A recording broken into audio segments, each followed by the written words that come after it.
Mane, brilliant from Sadio Mane! Et le Sénégal mène 2-0. Henderson forward. This is Daniel Sturridge. And support from Sadio Mane.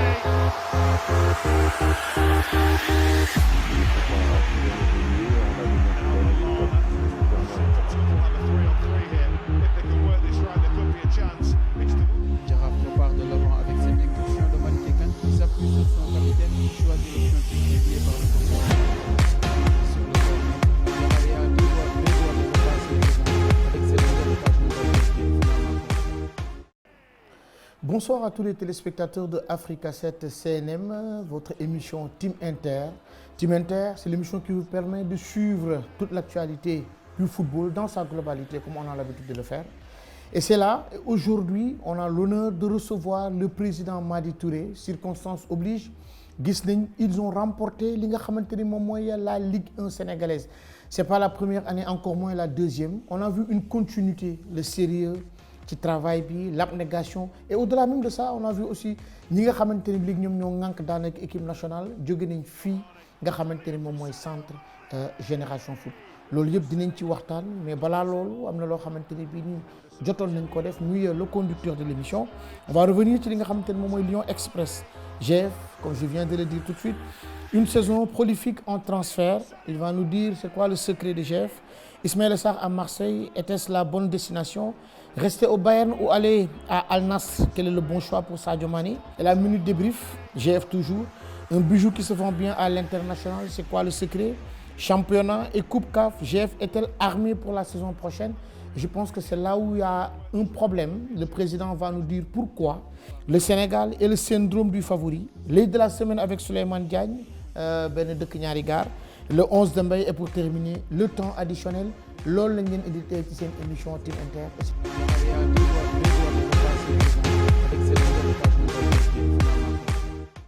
Président, bonsoir. Bonsoir Mbaye et ravi de vous recevoir à Génération Foot. Tous les plaisirs et pour moi aujourd'hui. D'habitude may dégg sax sooy wax da nga naan ravi de vous recevoir à Déni Biram Ndaw parce que bu ñu yegg si on nous a dit tellement de bonnes choses ci président Madi Touré balaa ñoo gën a pousse wala balaa ñoo gën a laajte dara kan mooy Madi Touré. Bon li ma mën a wax rek mooy que bëgguma di wax sama modeste personne. En tout cas li ma mën a wax daal mooy que jullit laa loolu moom mën naa ko seedal sama bopp jullit laa te waxtu du ma raw waaw loolu mën naa ko wax et puis wax sa bopp dafay xaw a metti moo tax damay bàyyi nit ñi wax ci man loolu laa la mën a wax en tout cas su may wax sama bopp moom tey je peux vous dire que je suis quelqu'un de passionné et puis je suis une personne aussi très exigeante. Lépp lu may def je le fais avec amour, sans calcul, avec beaucoup de sérieux. Loolu ñu andi tey ñu am ay infrastructures dindi sa nom pour pouvoir je dirais rivaliser avec n'importe quel club au monde. Loolu mën naa ko wax sama modeste personne. D'accord. Lyon Express, c'est tout de suite.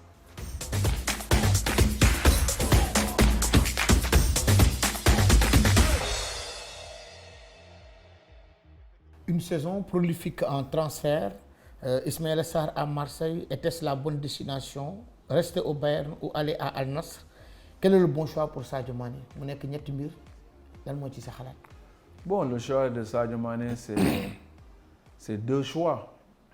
Deux choix parce que lors de notre discussion, waxtaan naa ak moom et puis les gens disent à chaque fois qu'il a fait un échec, du échec parce que ce dundu yàlla ko yor et puis quand il s'est blessé lors d'une période très difficile ñu war a dem Coupe du Monde ñëpp ñi ngi woon waaw tout le Sénégal était très triste de ne pas voir Sadio participer à une Coupe du Monde mais yàlla def nag jamono changé tey yeneen club naar it ñëw sollicité ko entre-temps aussi Bayern bugg a trouver voilà comme des excuses bi ñëpp xam nañu lan la c'est pas la saison de Sadio qui a dérangé. Il y a eu un problème entre un Allemand et un Sénégalais du dëgg looloo andi problème bi. du est-ce que un Sénégalais ak un Sénégalais parce que le roi Sané le roi Aziz Sané aussi papa ji Sénégalais la de. président waaw mais bu fekkoon ni papaam sénégalais la. dina am comportement d'un Sénégalais donc j'ai rien contre roi Sané. Et comportement bi am bu fekkoon ni Sadio ñëw na papaam ñëw na boole na leen ñoom ñaar ñu toog en tant que sénégalais tey problème bi du am parce que booy man en tant que sénégalais su ma demee si club du ma critiquer sama moromu sénégalais critique bi si ñun ñaar la wala bu ñu ñëwee suñu dellootee suñu réew ñu wax ko si fii donc pour man sénégalais la si ay wax. te sax problème njëkk na am ci wàllum kuy sol numéro 10 ku dul sol numéro 10 dès l'entame de la saison. numéro yi. loolu est-ce que njëkkul sax envenimer les choses. waaw loolu mën na andi problème mais bon xam na aussi que tey ma dellu si waat si affaire sénégalais ak le droit de naissance. donc boo ñëwee aujourd'hui si club mu gis quand même Sadio c'est une star planétaire am na lu mu def le roi Sané du ma ne c'est pas un bon joueur. mais chemin bi Sadio jël. defagu ko donc booy ñun dañu xam luy teraanga su fekkoon ne c'était l'inverse Sadio dina ko jox numéro 10 bi donc moom waroon na xool Sadio magam la waroon na xool ne Sadio ñoo bokk seen réew mu recevoir ko convenablement ça n'a pas été le cas mais ki xam Sadio a un moral d'enfer dara mënu ko perturber donc loolu c'est tout un ensemble te yoo xam ne moo amoon seen diggante te diggante boobu nag y a une part de vérité du club parce que boo nekkee président de club gis joueur ñëw il faut quand même qu'il y ait un discours de vérité li déranger aussi loolu c'est que aujourd'hui peut-être il y a de la jalousie Sadio jógee na Liverpool bi muy ñëw Liverpool il vient en tant que star en tant que standing de sa personne moom tamit star la au Bayern il y a eu aussi le problème des salaires au Bayern bu ñu gisee ni Sadio touchait mieux que les autres mën na andi jalousie donc loolu moo tax il faut faire très attention si yenn comportement joueurs yi donc moo tax yenn entraîneur bëgguñu seen vestiaire di dem en live donc loolu c'est le rôle de l'entraîneur comment Sadio a été présenté bi muy ñëw donc Bayern bu mu soxlee Sadio ils se sont démêlés quand même pour recruter Sadio donc ce retour moi pour moi c'est un manque de respect parce que quand même Sadio n'est pas un chiffon c'est notre star planétaire c'est je dis que aujourd'hui de sa génération ni mu def yeneen joueurs yi defaguñ ko ak li mu gagné yëpp aussi. est-ce que tamit victime de ñi nga xamante ni ñoom ñoo ko fa indi woon ñooñu dem muy Hassan Salihamidzic ak Oliver Kahn. waaw ñoom ñoo ko fi andi mais problème yi bu mu amee bon même ñoom bi ñu koy andi Bayern institution la. donc les hommes passent. les institutions demeurent. les institutions demeurent donc loolu tey warul tax mu am ay problème nëw problème bi du question sax affaire u salaire yi nëw problème c'est l'affaire entre Roi Sané ak l'histoire qui s'est passée seen diggante donc ils ont pas eu le courage de régler le problème mais le problème devait se régler en interne puis il y a toujours des problèmes à GF mais génnul sur la place publique donc ça c'est là ils ont manqué un peu de tact et à un moment donné quand j'ai été même interrogé sur cette affaire-là wax naa li ma xalaat parce que Oliver Kahn a été un joueur ñëpp xam nañu Oliver Kahn aujourd'hui voilà ce qu'il représente pour l'Allemagne. Même Hassan Salihamidzic aussi voilà ñoom ñëpp voilà il fallait régler l'affaire en interne ñoom ñoo ko xam na c'est pour l'affaire et pour moi était très simple à régler pour un neuf voilà qu'on en face à un bœuf loolu baaxul donc loolu ça a posé un gros problème si situation bi waaye.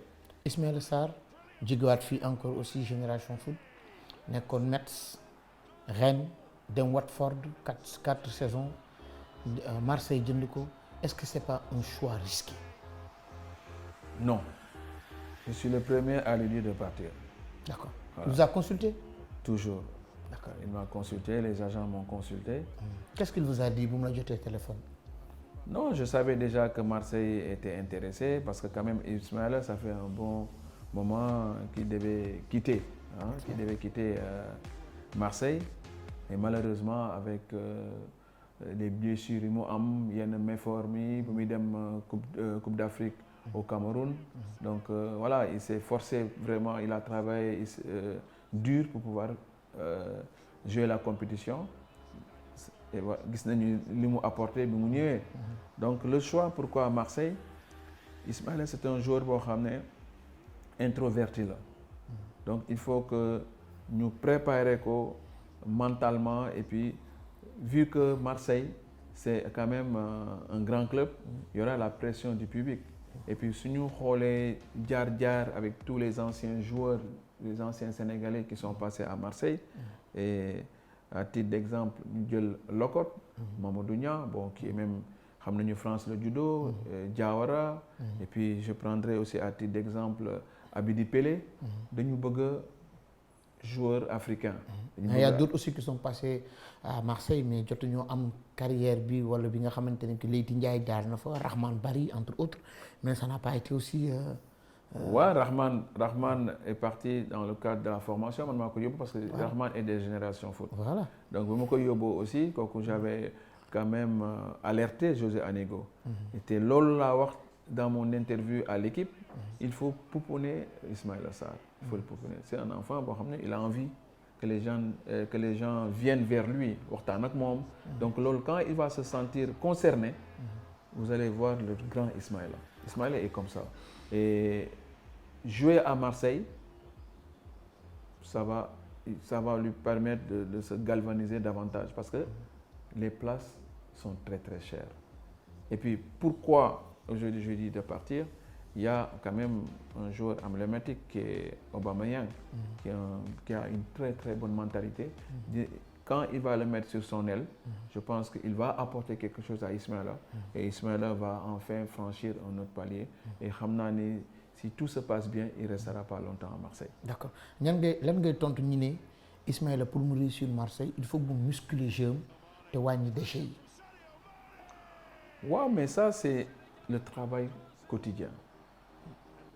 Joueur kooku loolu dinañ ci waxtaan ak moom et puis comme que sorante wuñu léegi quand je serai en France, nous sommes à 1h30 ak moom et déchet bi il faut qu'il se remette en question tous les jours à l'entraînement. C'est la concentration et d'avoir le mental. Le haut niveau pour le franchir c'est très simple. Il faut travailler matin soir, il faut qu'il y ait de la récupération, il faut qu'il ait aussi la tête froide pour pouvoir aussi franchir d'autres paliers. Et je suis convaincu que Ismaïla aujourd'hui, il est conscient li koy xaar parce que quand même il a été transféré à une très bonne somme et que le fait que je ne dirais pas c'est un échec, il s'est pas bien adapté à Watford. Mais dans tous les clubs quand il est arrivé à Metz, il a été transféré pour 17 millions. Il a duré à Watford. Ok, Watford, mais bon, là, 4 saisons, facile. Bon, beaucoup disent qu'il n'a même pas progressé. Si, il a progressé. Quand bon, il a progressé. Mais dans le football, il y a des hauts et des bas. Et le football va très très vite. Donc c'est pour cela que j'ai dit, un joueur de haut niveau doit pouvoir se remettre en question tous les jours. Se remettre en question, c'est très simple. C'est de faire des rabios. C'est de la concentration. Et c'est ça que Ismaïla doit progresser. Améliorer son jeu. Pour l'améliorer, il faut qu'il travaille à l'entraînement. Et je suis convaincu avec le nouveau coach qui est à Marseille, il va l'apporter quelque chose, il va le faire progresser. Il est encore jeune et voilà, il ne faudra pas nous en doute sur Ismaïla. Mais en tout cas, vous allez voir cette année le grand Ismaïla. Et pour terminer, Lyon Express, une saison prolifique en transfert, ça concerne la génération foot. Bon, ça, les Sénégalais sont impatients quand ils entendent transfert. On a reçu énormément d'argent. Nous avons fait des transferts à 0 francs. Nous avons renoncé à toutes les indemnités de formation. nous avons renoncé à toutes les indemnités de transfert. loolu nu mu mën a nekkee président. ni mu nekkee Mbaye. Génération Foot nous ne sommes pas là à faire du business sur les joueurs. Parce que su fekkoon ne business la ñuy def avec les joueurs à l'heure actuelle ku fi dugg dama lay fayloo. Vous avez visité les conditions que les jeunes sont là. ci laa doon ñëw sax ne comment nan ngeen mën a entretenir ces jeunes là ces infrastructures mais quand même il y a quelque chose derrière wala le président Madi mooy génne ci poche. non président Madi c'est j'ai eu la chance d'avoir un partenaire qui est l'FC Metz. Donc ñëwaat si dans la formation si transfert xale yi il fallait le faire sur les 22 jeunes qui sont partis. La plupart de ces jeunes-là tey boo xoolee conditions yu xale yi di dundee c'est vraiment ils sont dans des conditions très difficiles. Du calcul bi may def c'est le cœur qui parle. Quand ils ont la possibilité de partir du ma leen bloquer. Parce que dama bëgg ñu dimbali seen famille. Man ce que je réclame rek c'est la reconnaissance. Parce que reconnaissance du joxe xaalis. Reconnaissance c'est d'appeler les gens qui sont là les gens qui sont au quotidien avec ñoom. yëg bi loolu dafa am importance tey. te ñu ngi dem. considération quoi. C'est par génération. Mais là on a gardé un pourcentage. Et nous espérons tous que dara dina dugg. bu duggul nag mais nous notre plus grand souhait c'est de les voir réussir dans des grands championnats. Comme nous l'avons si bien fait avec Sadio, les Babacar Gueye, les Dino Diba. C'est pour ça que joueurs yi ñoo war a am le mental d'enfer pour pouvoir réussir. Parce que quitter GF, c'est pas facile. Donc quand ils ont la chance aujourd'hui, d'avoir un club où ñun Génération Foot nekkuñu fi pour demander de l'argent, donc joueur bu góorgóorlu rek mën na am issue de secours boo xam ne dina la permettre de mën a dimbali sa famille. Mais en tout cas ñun defuñu fi business pour jéem a gagner de l'argent avec les jeunes parce que je suis convaincu xaalis bi buy ñëw dinañu bett ëllëg. D'accord. Ouais. Tout de suite la minute débrief.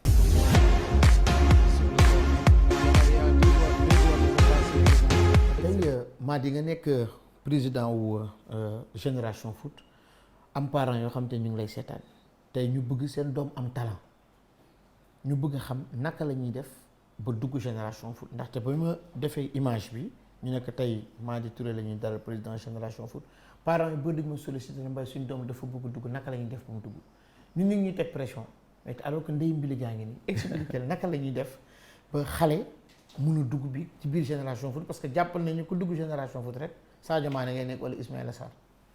waaw Mbaye xam na li nga ma posé sax dama si je suis à l'aise pour répondre mais balaa may wax nan la ñu war a def pour dugg Génération Foot parents yi war nañu xalaat nan la ñuy def pour seen doom am bac parce que loolu importance bu rëy la parce que nous formons des hommes. wala BFM dem bac parce que bac bi mooy tëj. lu tax may jiital jàng bi parce que football réussite bi 5% la des fois su ma koy wax ne ñu ne maa di da nga soxor football bi 5% la nous avons plus de 130 jeunes si 130 yi tey 22 ñoo dem am na beneen génération bu nar a ñëw donc il faut pas parents yi gis ne Sadio Mané réussir na gagné na xaalis bu ñu xool xaalis bi nañu xool seen formation doom ba pare lan la ñu mën a apporter seen doom pour que mu am changement seen vie. Pour dugg Génération Foot c'est très simple fii kenn du fi fay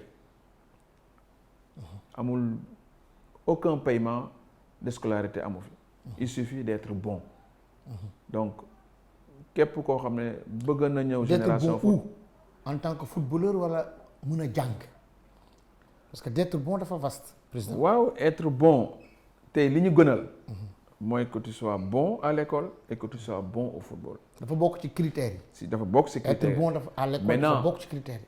on a pris des joueurs yoo xam ne seen jàng dafa xaw a limite mais ils sont bons mais bu ñu leen jëlee dañ leen di yóbbu à la formation professionnelle pour préparer leen pour ëllëg gis nañ fi ay xale yoo xam ne bu ñuy ñëw fii mënuñu woon bind ñu jàngal leen bind jàngal leen ni ñuy waxee ak seen talent tey boo leen joxee contrat dañ ko mun lire parce que jamono moo changé donc pour ñëw Génération Foot il suffit juste d'appeler au secrétariat wala ne dugg ci site Génération Foot www.asgenerationfoot.com ou bien le 33 827 29 51.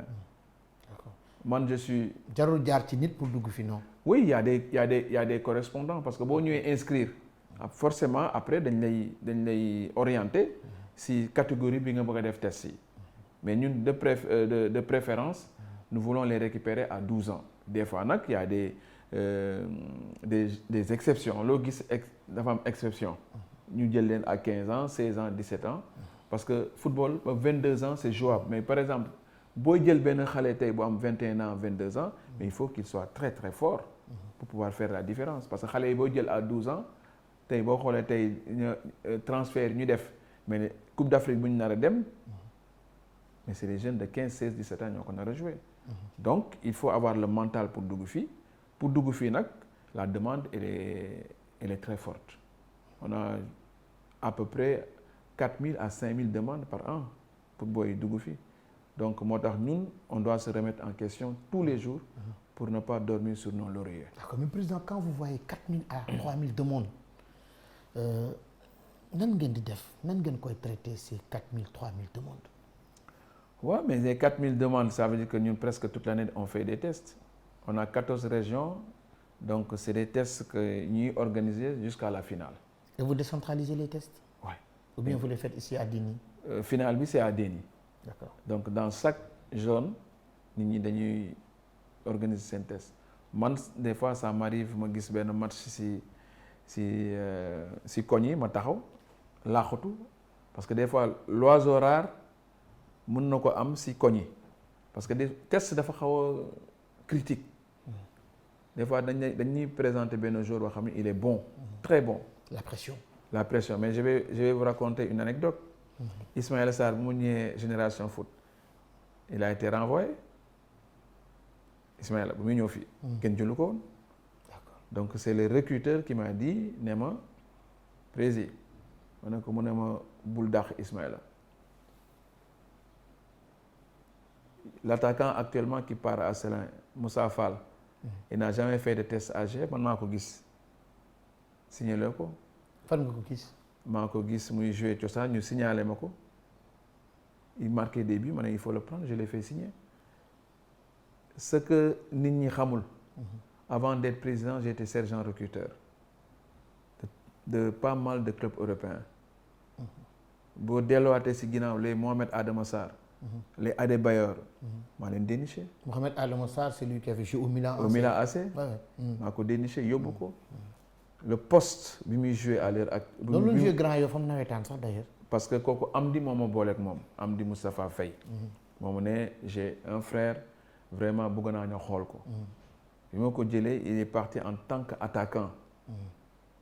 il a fait Lens jëlu ko Metz jëlu ko Auxerre jëlu ko. et on était sur le départ de rentrer au Sénégal. vu la situation de sa famille mu ne ma père vraiment man bëgguma dellu Sénégal. Avec mes relations en Italie, j'ai déchiré son billet pour mu fàtte ko et nous avons pris la route pour aller à Trévise. ba ma ñëwee ma vu que ma gis ne qualité bi mu am athlétique. ma ne ko bul jouer te attaquant. mu ne ma foo bëgg ma jouer ma ne ko jouer arrière droit man maa ko transféré en poste d'arrière droit. Vu sa vitesse nag mais l'affaire a duré 30 minutes. gars yi ne ma nous vraiment kii dañ ko bëgg a signer loolu tout de suite ma ne la amul avec société bi ma nekkoon. c'est là que nous avons fait le contrat. ma jël ko yóbbu ko ambassade Italie andiwaat ko pour dire que rek des fois la vision te permet ñu mën a orienter xale bi si poste bi mu xam ne des fois dañ lay former si poste de prédilection. mais mun na ñëw si loolu leneen fay moo tax c'est aléatoire la formation des jeunes. Des fois jeune dina ñëw ne man attaquant la bu dugal ñetti but dem si yaayam ne man dugal naa ñetti but yaay ji ne ma sama doom il est bon fekk fi muy wax day jouer attaquant sax il n'est pas bon là-bas. Voilà. D'accord. Mu am beneen njàngat boo xamante ni bi aussi président dañ ko def muy les coupes africaines gis nañ ni sax du ma ne génération foot rek mais Sénégal baax nañ équipe nationale moo xam locale baax nañ équipe nationale A baax nañ aussi équipe nationale les moins de 20 ans mais suñu yeggee maanaam coupe d'Afrique des clubs rek moo xam muy CAF moo xam muy Ligue des champions duñ génn sax premier tour lan mooy problème bi. Bon problème bi balaa may wax sax problème mu GF dama bëggoon yokkee rek ci interview bi que GF au-delà de la formation ñuy def y a le social. Fii nous avons 130 jeunes. Ci 130 jeunes yi y a les talibés. Et bu ñu fiy sànc ñu sànc fii tey génération foot dama ne fii benn talibé waratu fi yalwaan ñoo leen jox añ ndekki reer donc dañuy participer au développement du village te su ma gisee xale yi ci yalwaan dama see gis sama bopp parce que j'ai des enfants tey su ma sañoon xale yëpp yem mais nag ça fait partie de la vie donc loolu il fallait ma signaler ko pour wax leen ne que ne fii du business.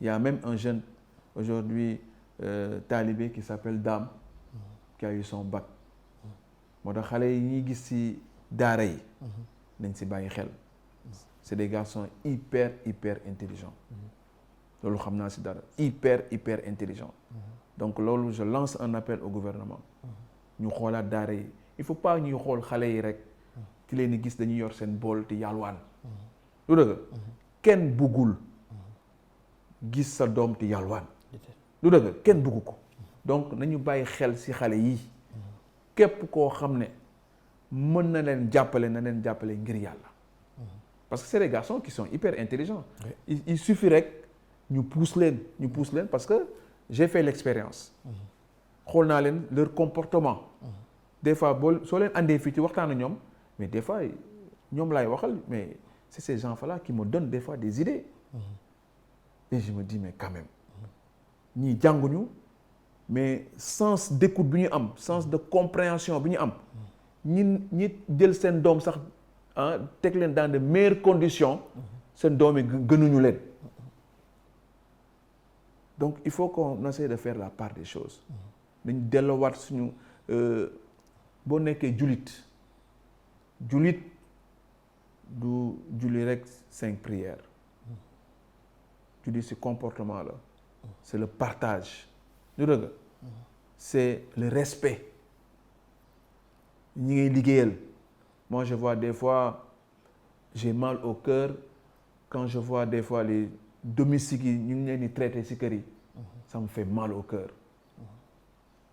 ça me fait très mal au cœur moo tax c'est tout un ensemble la ñu war a defaraat xol yi lu dëgg au passage il fallait ma wax ko parce que ces enfants voilà ces enfants-là n'ont pas demandé de naître c'est important seen parents yi peut-être amuñu moyen ku si mën a jaamu yàlla rek na nga ko def c'est ça que nous faisons ici à GF on a eu un enfant de la rue qui est gardien Cheikh Gueye du dëgg et aujourd'hui il est en train de partir faire des tests il a eu son bac on l'a formé on l'a préparé aujourd'hui loolu la moo tax képp ku fi bëgg a andi sa doom rek andi ko parce que j'ai un rôle très difficile je représente la maman et je représente le père. ñu bëri nee nañ sa bralon rek moo lay dugal génération foot. non ngay tontu ci loolu. gëwuma loolu man gëwuma xam nga dafay baax tey président. Ouais. yow mi nga xamante ni bii nii wax naa ko sànq yow yaa nekk ci bopp bi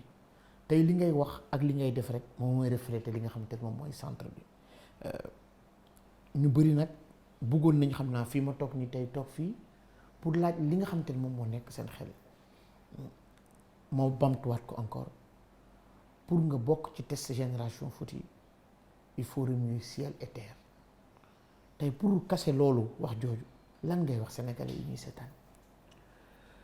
c'est-à-dire que rek xam na mbay man du ma yóbbu sama bopp sama olof na des fois du ma yóbbu sama bopp foo xam ne yegguma fa du dëgg man j'ai la passion ce que j'ai fait li may def nii dama koy def avec amour xam naa fi ma bëgg a dem du dëgg j'ai pas connu mon père d'accord je l'ai pas connu c'est à 14 ans que j'ai quitté le Sénégal. Vous n'avez pas connu votre père, c'est-à-dire? loolu la j'ai pas dama juddu fekk sama papa génn na àddina j'ai eu que ma maman du dëgg C'était compliqué. man tey damay sant yàlla je peux dire je suis un enfant béni de Dieu béni parce que li ma am nii yàlla la sama gëm moo tax je mets toujours en avant le bon Dieu du dëgg de bas âge j'ai commencé à prier j'avais 7 ans xaw moon sax li julli ba léegi musuma raté waxtu donc du ma julli pour julli du dëgg du ma julli pour julli parce que sooy julli da xam lu tax ñuy julli c'est très important bëgguma nag nekk donneur de leçon pour wax ne lii ku nekk ak sa diine. mais président su ñu lay dégg dafa mel ni da nga am enfance bu difficile. enfance bu difficile. non Mbaye man dama dem pour monnayer mon talent à 14 ans. fan. en France. D'accord. J'ai une grave blessure. Mais j'ai su très tôt ce que je voulais être. C'est-à-dire? bañ tàllal sama loxo corps métier bu nekk def naa ko lu dëgg lu nekk pioché naa parce que je savais que j'ai une maman derrière je savais que dama am ay sœurs pioché naa raxas naa ndab j'ai fait de la plonge j'ai fait de l'électricité corps d'état lu nit di war a def yépp je l'ai fait après je suis devenu un sergent recruteur ma liggéey hôpital Prince Edward pendant 10 ans en tant que brancardier chaque soir ma yóbbu 3-4 cadavres dugal ko ci biir kii bi morgue bi delloo sama xel ci yàlla moo tax j'ai pas peur lépp lu may wax je le dis en toute sincérité xam fi may jëm respecter doomu aadama et j'ai eu la bénédiction de ma maman lépp lu ma am je l'ai dit su fekkee ne yàlla daf may bokkuma ko ak nit j'en veux pas bëgguma ko je dois partager si vous posez la question à chaque individu ici bu ñu amee réussite ñëpp ñoo koy bokk donc Génération Foot créé wu ma ko pour qui que ce soit képp koo xam ne yaa ngi def leneen en dehors de Génération Foot pour compliquer ko su ma ko yégee dootoo fi toog xale yi nekk Afrique boo xoolee suñu slogan c'est l'Afrique que ce soit sénégalais que ce soit guinéen que ce soit camerounais ak ku mu munti doon si tu es bon on te prend amul ay de distinction ici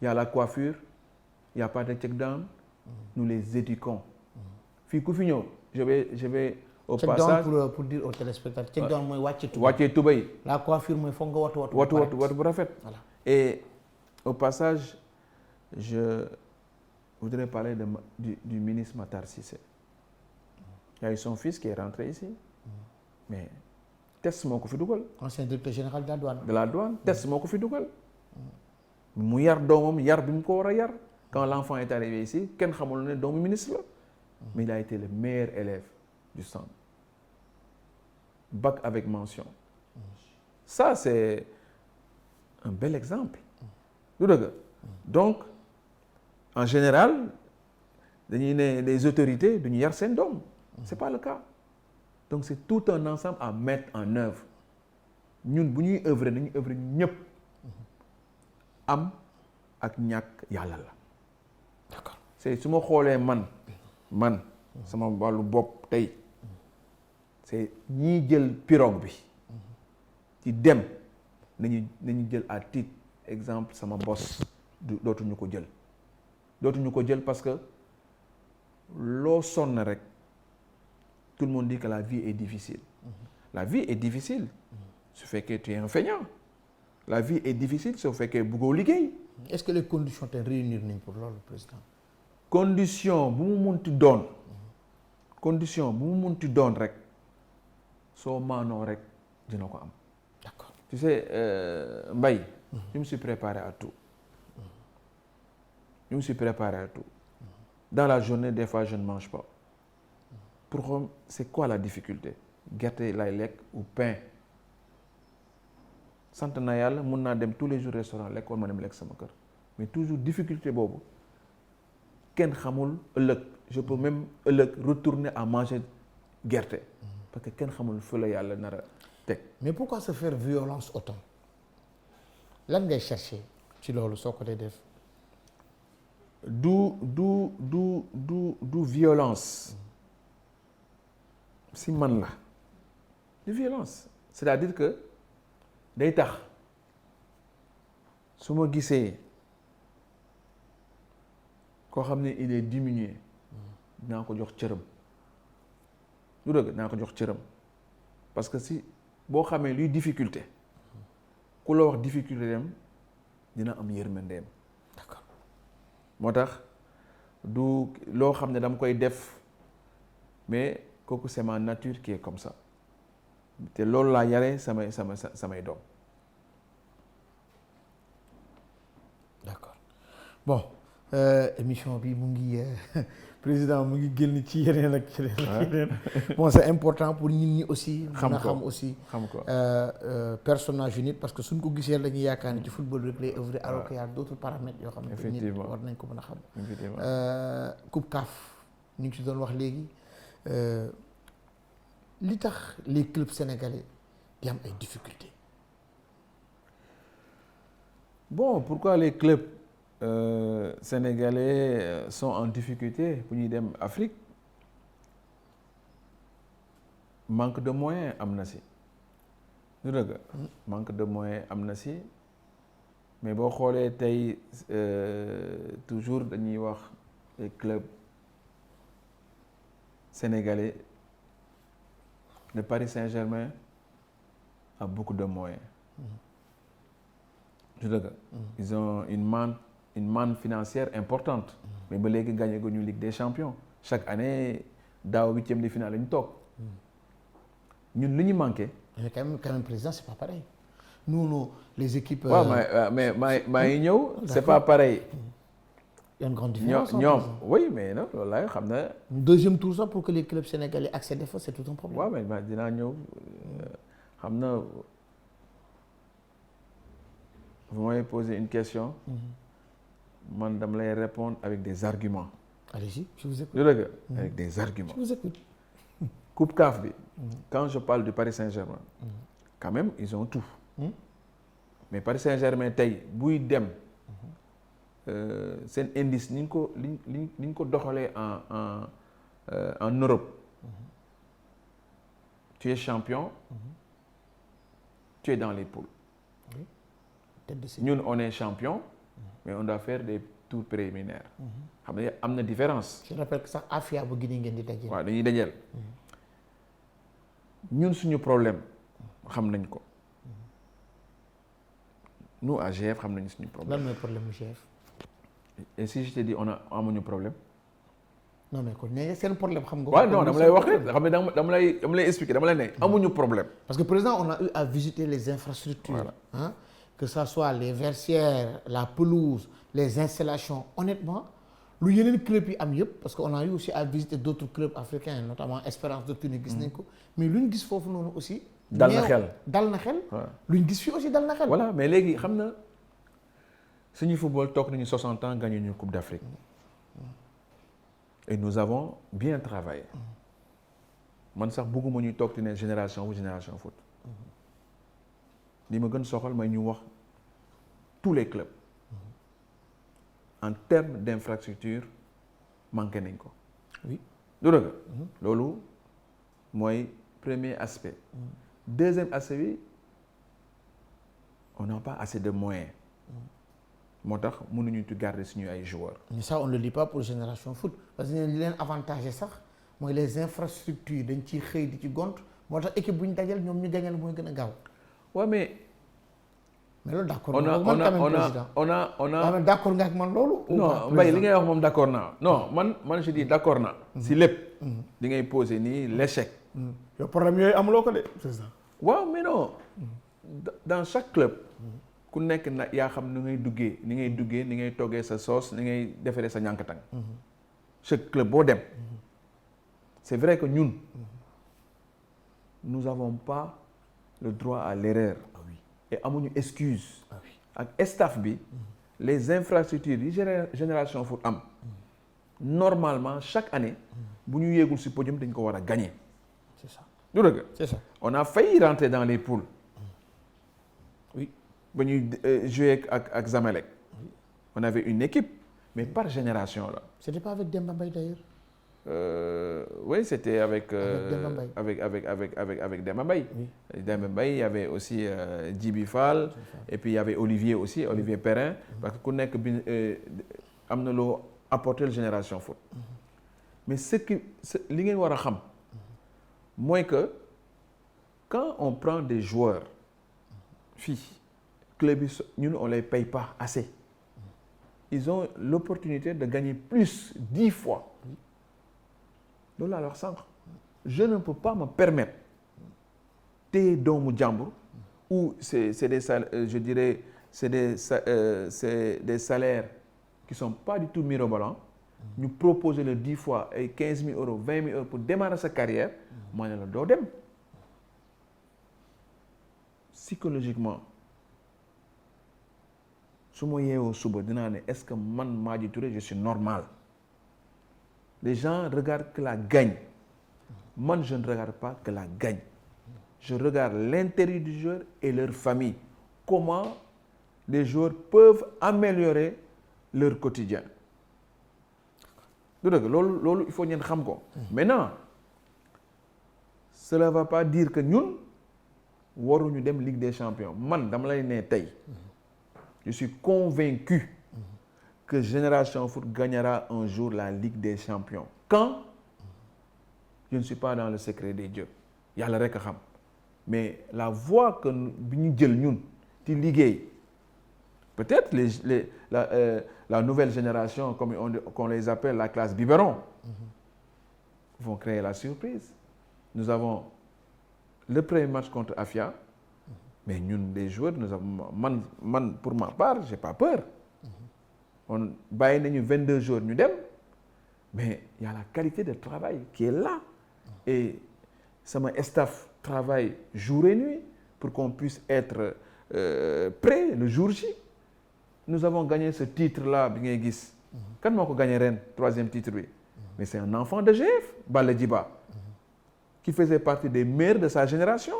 Quand on a eu un manquement dans le staff, nous avons trouvé la solution en interne.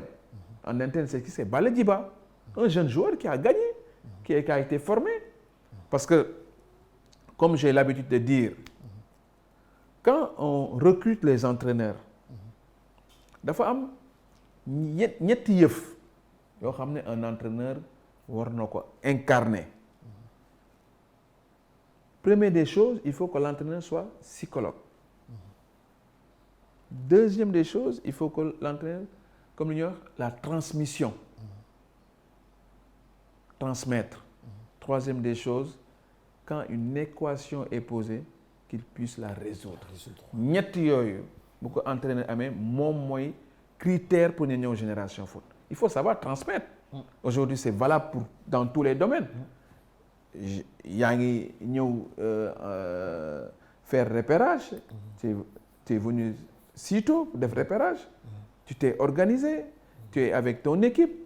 Tu essaies de transmettre ce que tu veux faire. La transmission, elle est importante.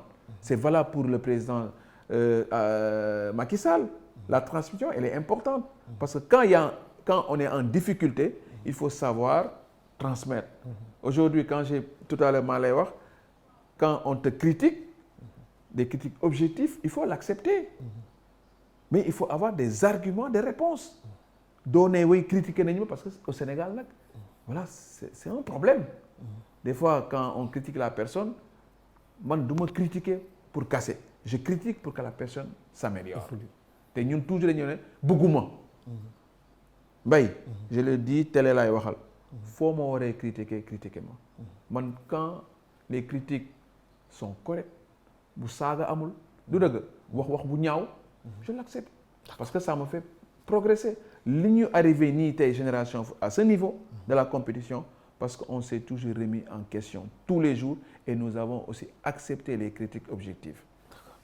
Avant l'œil de la semaine bi nga xamante ne bii nii Souleymane Diagne moom moo ko war a def di wax ni que ni président il faut que ñu waxtaanal encore ci ce sont des questions yoo xamante ni posé nañ ma ko posé waat ma ko te di nga ci tontu léegi nii concernant li nga xamante ni moom mooy la fédération sénégalaise de football. xam naa loolu dañuy dem ci l'œil de la semaine c'est tout de suite.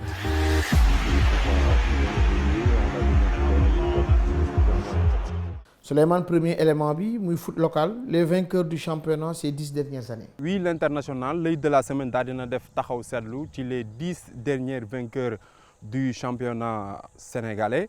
Donc bokk na ci ki nga xamante ni nii mooy jàmbaar mi ko jëloon en 2012 2013 2013 2014 AS Pikine daal di koy jël et US Gorée jël na ko Génération Foot Jaraaf Génération Foot aussi daal dina ñëwaat en 2018 2019 2020 2021 Teungueth Football Club moo ko jël Casa Sport en 2021 2022 Génération Foot nag daal di ñëw foqal ñu ko ci loxoy Casa Sport ci saison bi muy 2022 2023 ba tax na gone yi Denis Birane Ndaw ñi daal di nañu am 3 titres de champion du Sénégal. Coupe des Nations 2023 Lions Beach Soccer yi finissent à la 3e place de la compétition. Oui, l'Inter médaillé bronze pour les champions d'Afrique ñoom nag ginnaaw ba ñu ndërmeeloo ci seen jongante yu njëkk daal di nañu dëggal seen bopp gone yu Mamadou Diallo yi daal di am ndam ci seen diggante ak Émirats Arabes Unis daal di koy daan juróomi bal ci benn et di fàttali ni Coupe du monde beach soccer bi danañ ko amal foofee ca Dubaï en février 2024. Deuxième point bi muy la découverte du jour lan nga ñu indil tey Souleymane Diagne. Il s'agit de Albert Bougazelli di attaquant foofee ca NGB Ñaari Tali moom nag daal dina ñëwaat ci parcours bi ñeel saison bi waaye tamit di ñu xamal contentement bi mu am jël le titre de meilleur joueur de la saison de National 1. Tout de suite la découverte du jour.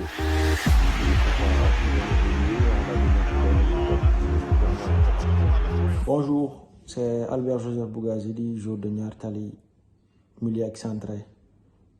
Bon, saison bi ça a été difficile pour ñun yëpp voilà mais mujjee nañu atteindre suñu objectif suñu équipe bi yëpp mujjee nañu atteindre objectif bi donc voilà quoi loolu noonu lañ doon ñaan yàlla te yàlla suñu borom defal nañu ko voilà. Bon trophée bi aussi tamit meilleur joueur bi maa ngi koy dédié sama papa Maurice Antoine Bougazelli. Yàlla na ko yàlla yërëm te xaare ko àjjana moom laa dédié trophée bi voilà di am mbégte sama coéquipier yëpp aussi tamit parce que sans ñoom voilà trophée bi nii dum ko am parce que quand on dit le foot voilà collectif lañ ko waxee jërëjëf.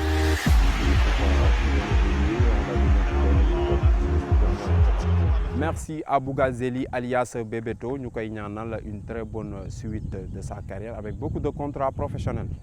Et pour terminer, l'image de la semaine.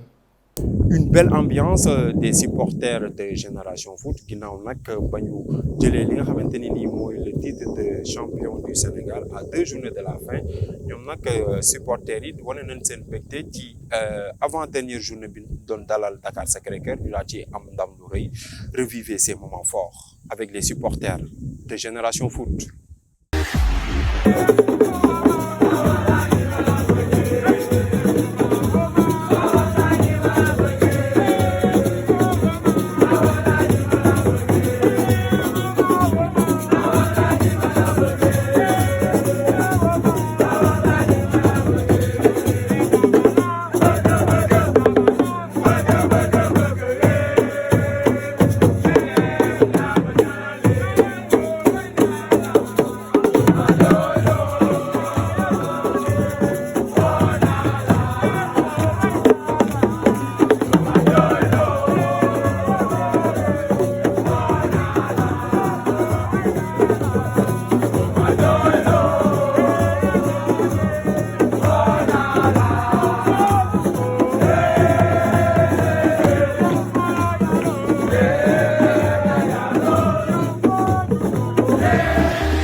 Merci à la régie, félicitations à l'équipe de Génération Foot, à l'encadrement, à tous les supporters et au président Madi Touré. Inter loolu la leen andiloon tey ci l'œil de la semaine prochaine ak yeneen fait jëm ci wàllu football. Merci Souleymane Diagne ci loolu nga xamante ne moom la ñu indiloon tey ci l'œil de la semaine. Rapidement nga tontu ñu da ngay présenté waat pour présidence fédération sénégalaise de football. mais li ma jaaxal mooy xam nga dinañ ne mais président kan lay xool promoteur dafa nekk fële wala dafa nekk fële président xanaa dafa am ku lay guider fa on dirait que la fille là il faut ñu duma ko yaran parce que elle est en train de s'immiscer de dugg ci émission bi di immiscer aussi ci émission bi et yéen gisu leen ko mais man maa ngi koy gis et président balaa moo wax dara dafay xoolaat réfléchiraat affaire yi xanaa moom moo yore xam-xam wala moo yore non c'est mooy sama agent. sa agent bi def franchement looy dem bay wax sax gis naa da ngay réfléchiraat xoolaat kook affaire yooyu. non je pense que il faudrait que mu ñëw toog fii moom it ñu waxtaan ah. allez-y. ah bon question bi kañ président xam nga ko. est-ce que tey da ngay présenter waat ci li nga xamante ne moom mooy présidence fédération sénégalaise de football. Mbaye xam na yàgguñu ci élection yi du dëgg man je ne suis pas omnibulé à rentrer dans la fédération pour avoir un poste man je suis omnibulé à une bonne organisation. président pourquoi président la foofu nag laay taxaw li tax dugguloo ci bii passé nii te gars yi ñëpp tànn nañ la loxo li tax dugguloo bokk. non mais. parce que mënoo am génération foot mu mel nii résultat yi di ñëw football bi résultat yi aussi di ñëw mooy équipe nationale yi bu mu munti doon mu waroon nekk benn couplage yow nga nekk fi ñu xam-xam bi nga am ak proposition yi nga doon joxe. ak yi nga xam te moom le président Augustin Senghor yore aussi doon ko joxe yéen ñaar soon ko boolewul est-ce que mbir mi du gën a mucc ayib. waaw mais bon xam na Augustin moom maak moom xamante nañu bu baax. sa xarit la. waaw je peux dire c'est un frère hein Augustin c'est un frère c'est un ami on se respecte. te c'est quelqu'un de très respectueux. amul musuma am égard de langage sama diggante yow il a été mon avocat pendant 15 ans. du dëgg et puis nit nag même bu fekkee ni dama bëgg poste bi mu bëgg. du ma yàq deram. damay wax li mu men. c'est quelqu'un de respectueux. du dëgg respectueux sama xarit la mais voilà maintenant ça fait partie de la vie ku nekk da nga war a tracer ce chemin. mais en tout cas man awma leneen loo xam ne war naa ko wax ci Augustin. jëlaguma décision pour wax ni que waaye damay nekk candidat. bon mais ce qui est important rek dama amoon ay objectifs. sama objectif mooy que Sénégal gagne Coupe d'Afrique. chose aujourd'hui faite. moo tax nous multiplions le travail à GF. dans toutes les catégories. nous avons participé au développement de notre football. mais da ngeen ci am wàll sax. waaw mais wàll man li may wax rek moom lay wax tout le temps nous sommes des Sénégalais. on va pas dire que Madi Touré a gagné. du dëgg on dit le Sénégal a gagné. le Sénégal a gagné et on a vu plus de 10 millions de Sénégalais qui sont sortis. boo xoolee tey 50% de la population aujourd'hui a moins de 20 ans. loolu tey tax ñu bàyyi ci xel et c'est l'occasion ma wax aussi lancer un appel au gouvernement sénégalais. bu ñu caaxaanee football. football dafa bari doole le football est devenu une économie. et je le dis mbooloo ak yow et je le dis en toute sincérité. koo xam ne bëgg na nekk président kuy souhaiter nekk président du Sénégal. da nga war a composer ak football bi composer football bi nag da lay garantir sa élection présidentielle. parce que ñu ngi wax affaire pirogue yi xale yaa ngi dem seen truc. acteur de développement dans chaque domaine dañ fa war a am lu ñu fa def pour que wàññi chômage bi. xam naa ne yow dina ma ne y a pas que le football. y a pas que le football. mais le football peut tirer toutes les autres disciplines. les autres disciplines football mën na ko def. par exemple régler le problème de la santé. régler le problème de l'éducation. ensemble bu ñu ko boolee nous devenons forts. D'accord. Le 11 de Mbaye, c'est tout de suite.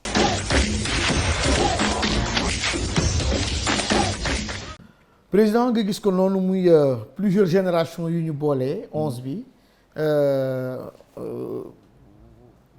Gardien de but, Cheikh Seck. Dans l'axe, Frank Beckenbauer, le Kaiser, Roger Mendy.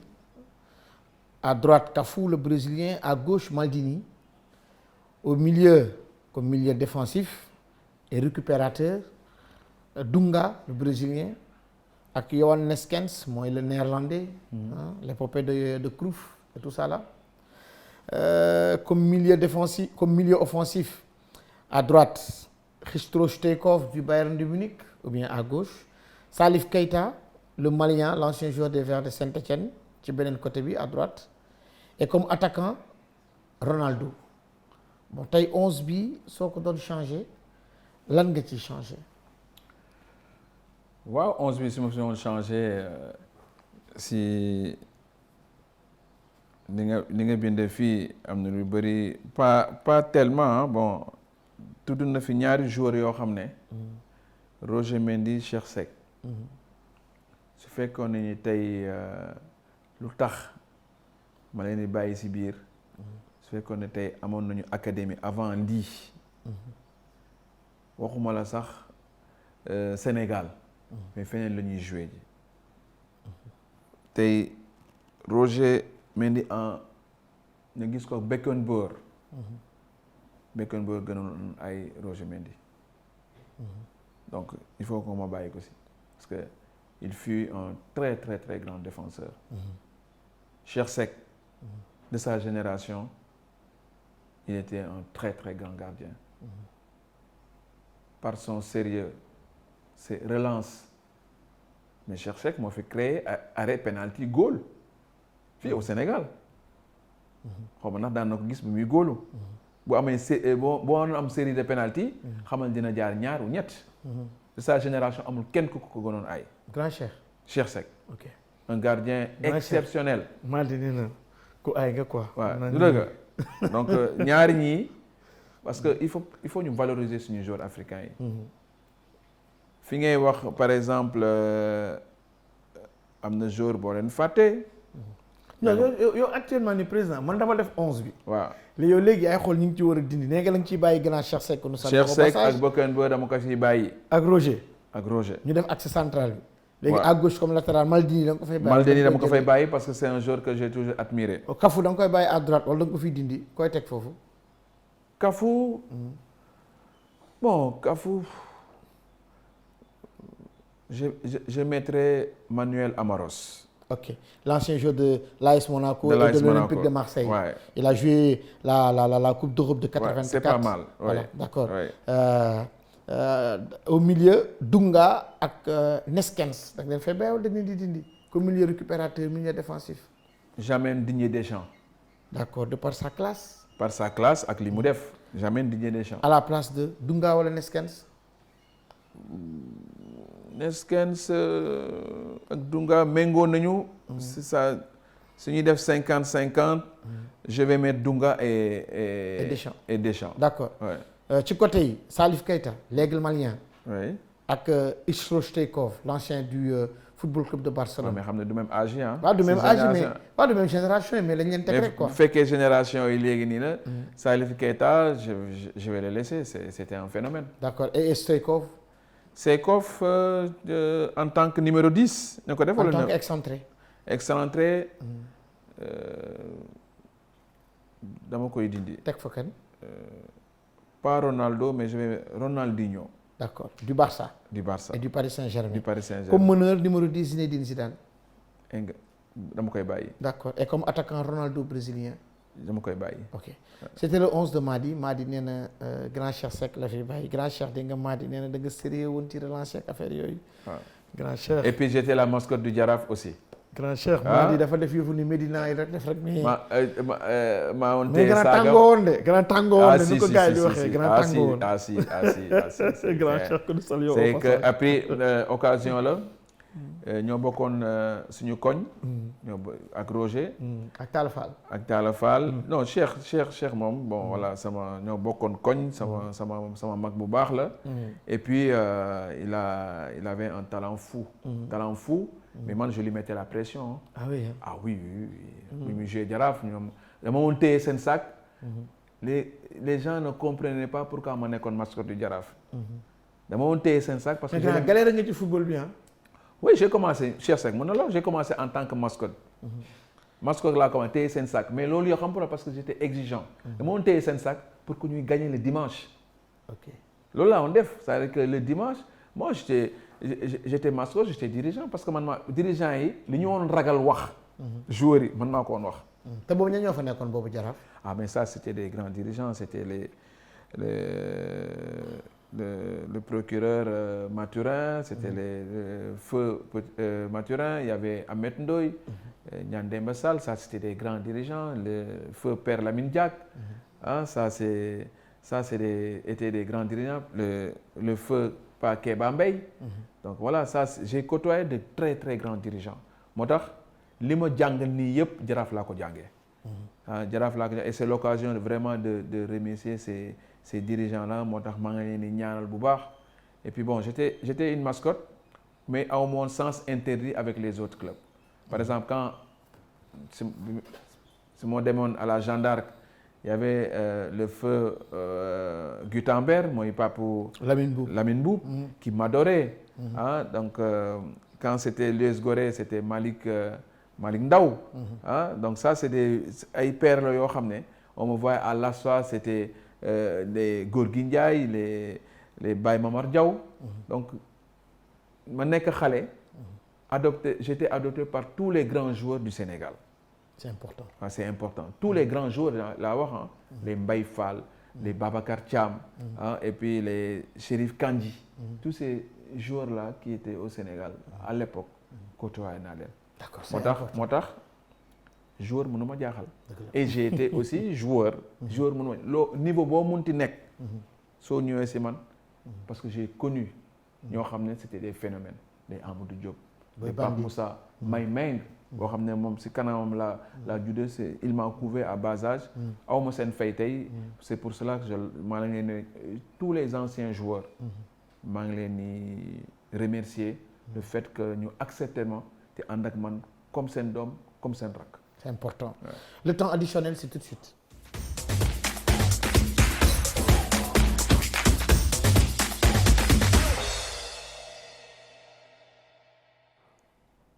Grand image boobu noonu ma la njëkk a jox il est habillé en rouge nekk un joueur croate lan nga may wax.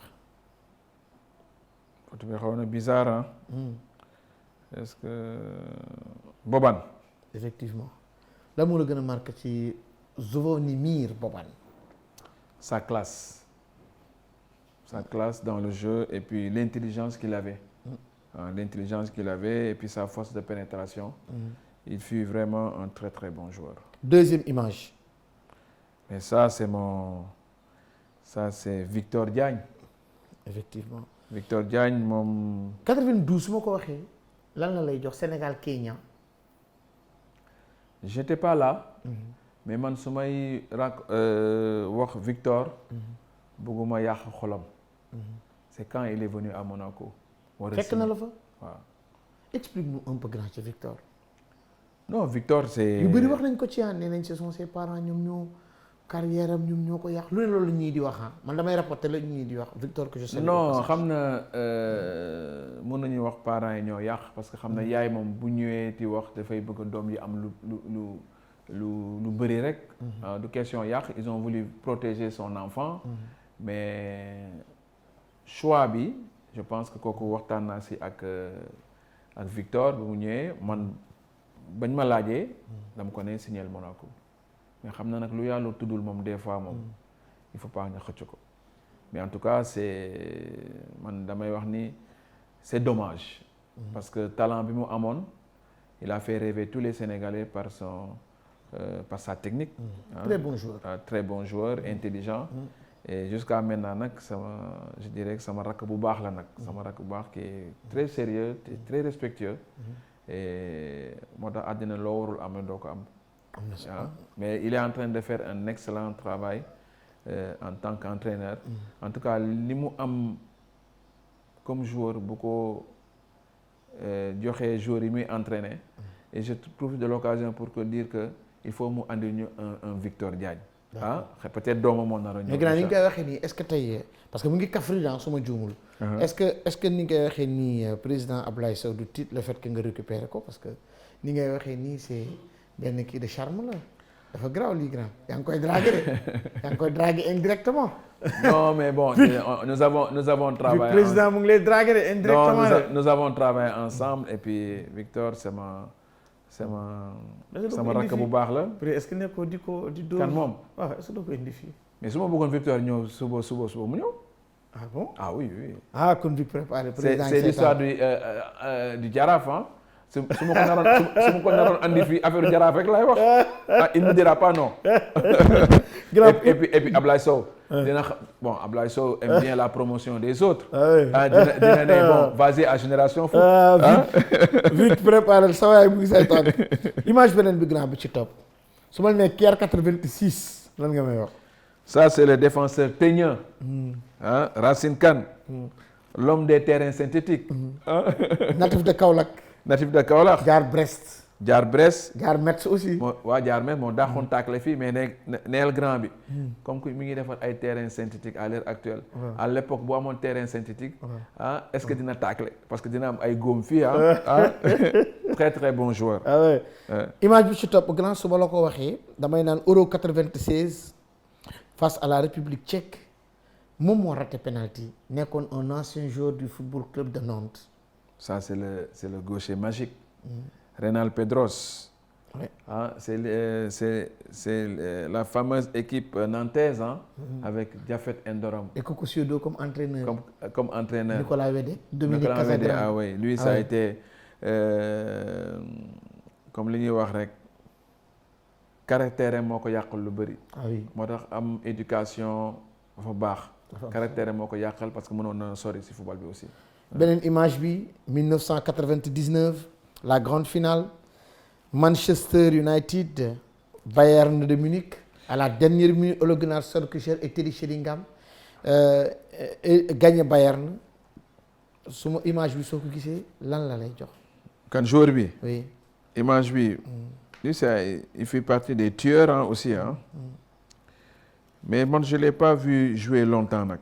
je l'ai pas beaucoup Mario Basler. waaye mënuma ko xooluma ko lu yàgg. du nekkuloon sama fan.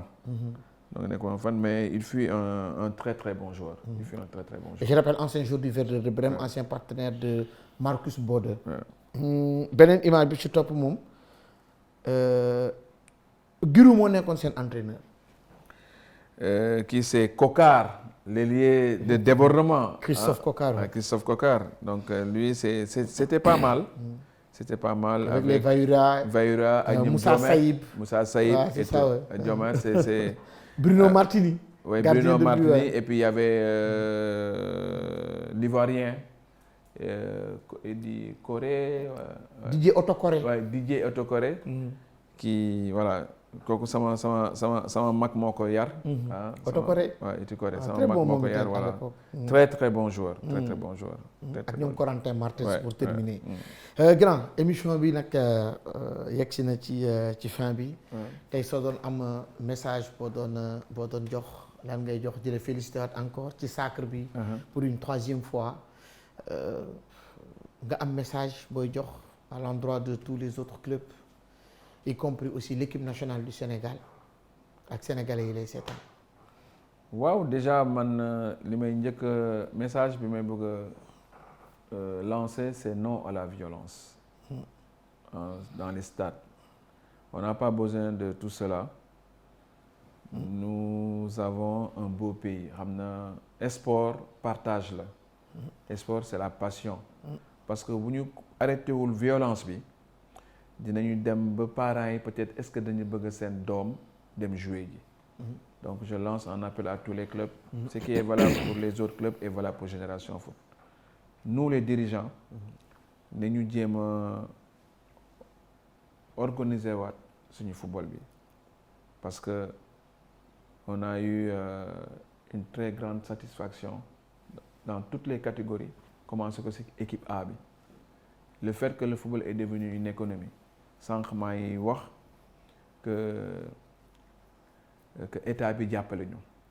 Il est temps nag que ça, je lance un appel au président de la République qui a compris, qui a misé, qui a gagné, le président Macky Sall.